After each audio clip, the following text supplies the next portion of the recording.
বাংলা নববর্ষ 1432 উপলক্ষে শুক্রবার দিনাজপুরের শেতাবগঞ্জ বড় মাঠে গ্রাম বাংলার ঐতিহ্যবাহী ঘুড়ি প্রতিযোগিতার উদ্বোধন করা হয়েছে। বিকাল 4টায় শেতাবগঞ্জ বড় মাঠে সূর্য তরুণ আয়োজিত এই অনুষ্ঠানে প্রধান অতিথির বক্তব্যে বোচাগঞ্জ উপজেলা নির্বাহী অফিসার মোহাম্মদ মারুফ হাসান বলেন, ঘুড়ি হচ্ছে গ্রাম বাংলার প্রাচীন একটি ঐতিহ্য। বর্তমানে সবকিছু মোবাইল দখল করে ফেলেছে। আমাদের সন্তানেরা ঘুড়ি কি জিনিস জানে না, কিভাবে তৈরি হয় সেটাও বলতে পারবে না। মানুষের জীবনে শৈশবের স্মৃতি একটা গুরুত্বপূর্ণ ভূমিকা পালন করে। পুরনো দিনের ঐতিহ্য হারিয়ে যেতে দেয়া যাবে না। পুরনো ঐতিহ্যকে সংরক্ষণ করার জন্য যা যা করা প্রয়োজন উপজেলা প্রশাসন তা করবে। আপনাদের সহযোগিতা পেলে সুস্থ খেলাধুলার মাধ্যমে মাদকের করাল গ্রাস থেকে বোচাগঞ্জের যুব সমাজকে দূরে সরিয়ে খেলাধুলার দিকে অগ্রসর করতে পারবো।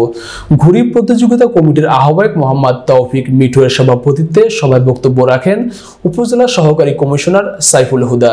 এ সময় শেতাবগঞ্জ প্রেস ক্লাবের সদস্য সচিব মোহাম্মদ শামসুল আলম সহ প্রতিযোগিতা আয়োজক কমিটির নেতৃবৃন্দ এবং এলাকার সুধীজন উপস্থিত ছিলেন। বাংলা নববর্ষ উপলক্ষে ছোটবেলা থেকে আমরা দেখে এসেছি যে ঘুড়ি প্রতিযোগিতা বা ঘুড়ি উড়ানো একটি নেশা, অনেকের জন্য এটা আনন্দের বিষয়। এবং এই বৈশাখে যখন কালবৈশাখীর সময় বা বাতাস থাকে, তখন এই ঘুড়ি উড়ানোর প্রতিযোগিতার যে গ্রাম বাংলার যে একটা পুরানো ঐতিহ্য, এটাকে জাগিয়ে রাখার জন্য আজকে এই উপজেলা নির্বাহী অফিসার স্যারের সদয় অনুমতিতে এবং যে ঘুড়ি প্রতিযোগিতা অনুষ্ঠিত হচ্ছে, সেই পুরানো আমাদের বাঙালি জাতির যে ঐতিহ্য, এই ঐতিহ্যটি তাদের মধ্য দিয়ে এবং আজকের আয়োজনের মধ্য দিয়ে এই বোচাগঞ্জে পুনরুজ্জীবিত হোক, এই আশাবাদ ব্যক্ত করছি।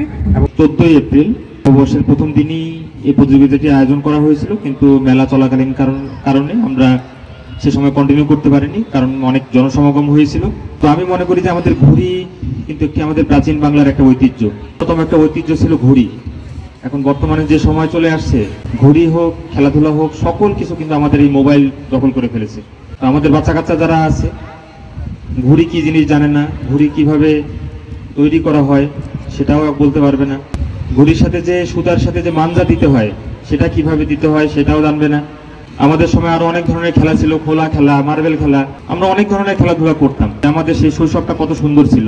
আসলে মানুষের জীবনে শৈশবের স্মৃতি কিন্তু খুব গুরুত্বপূর্ণ একটা ভূমিকা পালন করে।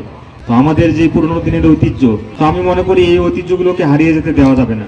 আমাদের এই পুরনো ঐতিহ্যগুলোকে সংরক্ষণ করার জন্য যা যা করার দরকার সেগুলো করবে। আগামী দিনগুলোতেও আমাদের এই ঘুড়ি প্রতিযোগিতা হোক বা এই ধরনের সুস্থ যে সকল প্রতিযোগিতা, সেগুলোর আয়োজন উপজেলা প্রশাসন করবে। আপনাদের আন্তরিকতা এবং সহযোগিতা পেলে আমরা ইনশাল্লাহ বোচাগঞ্জটিকে মাদকের যে ভয়াল যে থাবা, সেখান থেকে আমরা দূরে সরিয়ে আমাদের যুব সমাজকে খেলাধুলার দিকে অগ্রসর করতে পারবো।